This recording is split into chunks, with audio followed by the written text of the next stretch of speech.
ত্রিমুখী লড়াই চট্টগ্রাম ১০ আসনে।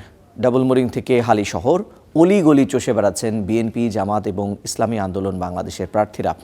জলাবদ্ধতা সহ আজীবন দুর্ভোগের অভিশাপ থেকে মুক্তি পেতে ভোটাররাও খুঁজছেন যোগ্য প্রতিনিধি। রকুনউদ্দিনের রিপোর্ট। চট্টগ্রাম ১০ এই আসনে চলছে মাঠ দখলের উৎসব। এই লক্ষ্যে সকাল থেকে রাত পর্যন্ত ভোটারদের মন জয়ের যুদ্ধে ছুটছেন প্রার্থীরা। এই আসনে লড়ছেন বিএনপির সাবেক কেন্দ্রীয় ভাইস চেয়ারম্যান প্রয়াত আবদুল্লাহ আল নোমানের ছেলে সাঈদ আল নোমান। দলীয় নেতাকর্মীদের নিয়ে পাড়া মহল্লায় বিরামহীন গণসংযোগ চালিয়ে যাচ্ছেন তিনি। তার প্রতিশ্রুতি টেকসই উন্নয়নের। বেসিক জায়গায় আমাদের হাত দিতে হবে, উন্নয়নের, টেকসই উন্নয়ন, মানুষের উপকারে আসে সেই ধরনের কাজ করতে হবে। কাজটা যেন মানুষের উপকারে আসে, তার পরবর্তীতে ফলাফল যাই হবে সেটাকেও অ্যাকসেপ্ট করে নিতে হবে।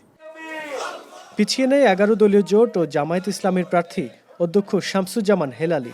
সুশৃঙ্খল কর্মী বাহিনী নিয়ে তিনিও চষে বেড়াচ্ছেন গোটা নির্বাচনী এলাকা। দিচ্ছেন নৈতিকতা ভিত্তিক সমাজ গঠন আর মানুষের অধিকার রক্ষার প্রতিশ্রুতি। অবকাঠামোগত উন্নয়নেই শুধু উন্নয়ন না, আমরা মানুষের মনোজগতের উন্নয়ন করতে চাই, যেখানে পরস্পর ভ্রাতৃত্ব নিয়ে মানুষ চলবে। আমাদের নারী, পুরুষ, তরুণ, তরুণী, যুবক, যুবতী সবার হাতগুলোকে আমরা কর্মের হাত বানাতে চাই। অন্যদিকে ইসলামী আন্দোলন বাংলাদেশের হাতপাখা প্রতীকের প্রচারণাও বেশ জমজমাট। ধর্মীয় মূল্যবোধ ও ইনসাফ কায়েমের বার্তা নিয়ে ঘরে ঘরে যাচ্ছেন দলের প্রার্থী জান্নাতুল ইসলাম। ইসলামই একমাত্র পারে শান্তি দেওয়ার জন্য। ইসলাম যতদিন ক্ষমতা না আসবে ততদিন হিন্দু বৌদ্ধ খ্রিস্টান যারাই এখানে আছে কারোর অধিকারী কেউ রক্ষা করতে পারবে না। তবে ভোটাররা বলছেন রাজনৈতিক মারপ্যাচ নয়, তারা চান জনদুর্ভোগ লাঘবের বিশ্বাসযোগ্য প্রতিশ্রুতি। হালিশহর একটা জনবহুল এলাকা, আমরা একজন যোগ্য ব্যক্তি চাই যে আমাদের এলাকার উন্নয়ন করবে। রোডের উপরে কোনো দোকানপাট যারা করে ওরা কষ্টে আছে, এখানে ওরগার একটা সেটিং করে দেওয়া চাই। জলবায়ু থেকে মশার থেকে কিনা মদে উৎপাদন আরা বাঁচতাম।